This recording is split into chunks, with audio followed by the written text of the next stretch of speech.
ربنا لك الحمد كما ينبغي لجلال وجهك وعظيم سلطانك. اللهم صل وسلم على سيدنا محمد صلاة تغفر بها الذنوب وتصلح بها القلوب وتنطلق بها العصب وتلين بها الصعوب وعلى آله وصحبه ومن إليه منسوب. قال رب اشرح لي صدري ويسر لي أمري واحلل عقدة من لساني يفقهوا قولي. آمين آمين ya rabbal alamin. Alhamdulillah, nikmat dari Allah Subhanahu wa taala kita bisa hadir di dalam majelis yang mulia ini dalam keadaan sehat walafiat. Segala puji bagi Allah Subhanahu wa taala, Tuhan yang telah memberi kita nikmat dan sehat dan kesempatan untuk hadir di dalam majelis yang mulia ini. Salawat ma'assalam semoga selalu tercurah limpahkan kepada junjungan kita Nabi Agung Nabi besar Muhammad sallallahu alaihi wasallam, karena beliaulah yang telah memberikan petunjuk kepada kita dari jalan yang gelap menuju jalan terang benderang, yakni agama Islam. Dan kepada yang terhormat tuan rumah dan kepada segenap majelis hadirin majelis yang dimuliakan Allah Subhanahu wa taala. Rasulullah sallallahu alaihi wasallam beliau bersabda,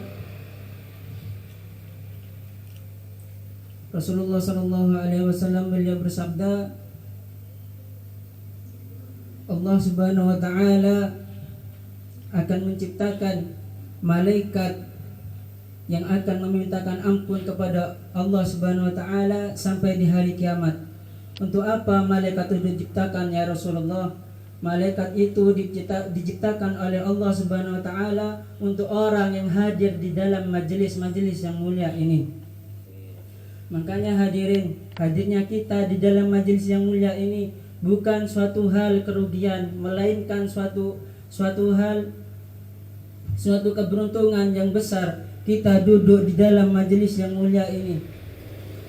Bahkan dulu kelak di hari kiamat ada seseorang wali dari kekasihnya Allah Subhanahu wa taala, beliau itu tidak mau masuk surga. Kenapa? Karena takut jamaahnya itu masih ada yang ada di neraka. Maka apa kata neraka? Ayo wahai orang beriman, cepat kamu jalan karena cahayamu itu akan membakar apiku, kata beliau. Makanya hadirnya kita di dalam majelis yang mulia ini bukanlah suatu kerugian, melainkan suatu kesempatan untuk kita menanam kebaikan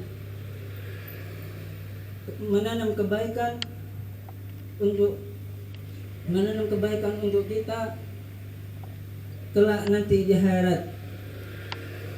Bahkan kata Habib Umar bin Hafid, jika kalian ini sumpah, maka pandanglah wajah-wajah orang-orang yang soleh, karena memandang wajah mereka adalah suatu ketenangan yang diturunkan oleh Allah Subhanahu wa taala. Maka dari itu hadirin, ayo kita hadir di dalam majelis yang mulia ini. Bahkan ada suatu cerita dulu di zaman Al-Habib Hasan bin Saleh Al-Bahar, ada seseorang rentenir. Beliau datang kepada majelisnya Al-Habib Hasan bin Saleh Al-Bahar. Apa kedatangan beliau di dalam majelis tersebut? Bukan untuk hadir majelis, Pak. Tidak. Tapi kedatangan beliau di dalam majelis tersebut hanya untuk menagih hutang. Ketika beliau duduk di dalam majelis tersebut, beliau dipandang oleh Al-Habib Hasan. Ketika itu, setelah dipandang, beliau pulang. Ketika beliau pulang,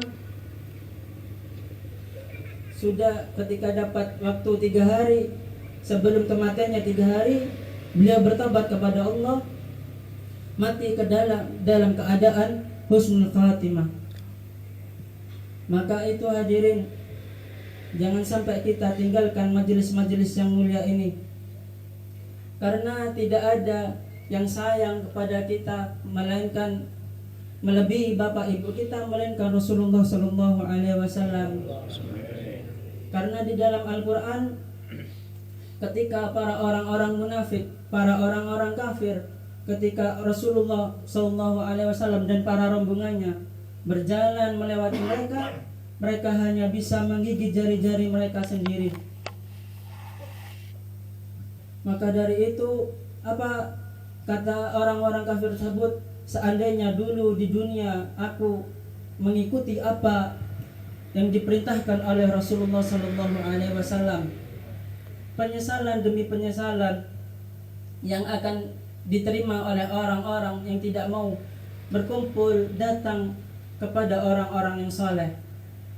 Karena hanyalah beliaulah yang dapat mengajak kita menuju Rasulullah Sallallahu Alaihi Wasallam. Hanya dengan memandang wajah mereka Allah turunkan rahmat. Hanya dengan memandang wajah mereka Allah turunkan maghfirah. Allah turunkan ketenangan di dalam hati-hati setiap orang memandang wajah-wajahnya orang-orang saleh.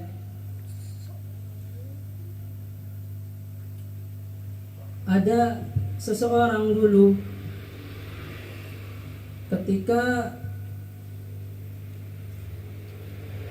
beliau ini adalah seorang yang kaya raya. Kaya raya tapi tidak pernah mau hadir majelis. Ketika itu beliau ini saking kaya rayanya sampai tidur harus dibantu oleh obat-obatan. Ketika beliau hadir di dalam majelis tersebut, di dalam sesuatu majelis, maka orang yang kaya raya itu bisa tidur. Karena apa? Karena di dalam majelis tersebut Allah turunkan maghfirah, Allah turunkan ketenangan di dalam hati-hati setiap orang yang duduk di dalam majelis-majelis tersebut.